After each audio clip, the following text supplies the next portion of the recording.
Sunday, December 23rd. This is Mason Brown's Week in Review.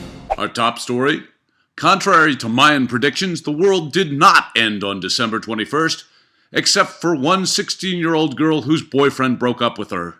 For her, nothing will ever be the same again. Over 60 are dead as government warplanes bombed a Syrian bakery. Without baklava, the rebellion will crumble, exulted President Assad. Gangnam Style became the first video to get over 1 billion YouTube views. In a desperate attempt to match that number, Mason Brown's Week in Review has added an adorable spokescat.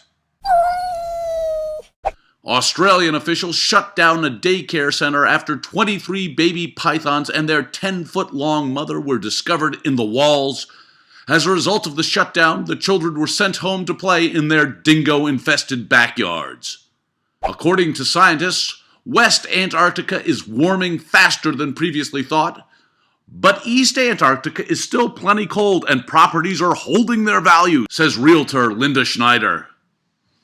A dead man found on a Berlin subway train had been deceased for over 2 days, but other passengers thought he was merely sleeping. According to authorities, it was a real-life Weekend mit Bernie. The Pope denounced gay marriage in his annual holiday message because nothing says Christmas like unvarnished discrimination. The number of journalists imprisoned worldwide has reached a record high in 2012, and that's not including Sam Donaldson. On Wednesday night, Sam Donaldson was arrested for DUI. His toupee was released on its own recognizance. Gun ownership among women is steadily rising, and we can see how much safer that made Adam Lanza's mom.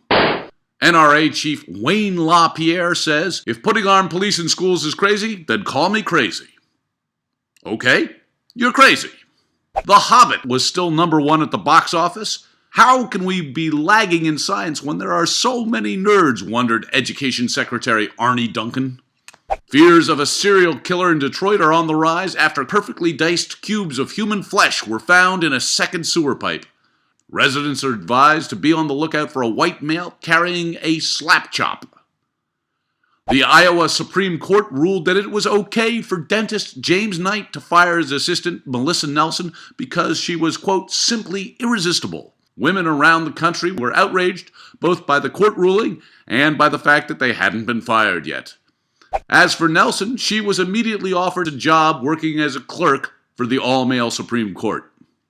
And finally, a woman on the Chicago Blue Line was attacked by a deranged man wielding a sock full of his own poop. According to the victim, "I had a shitty day." And that's the news of the week.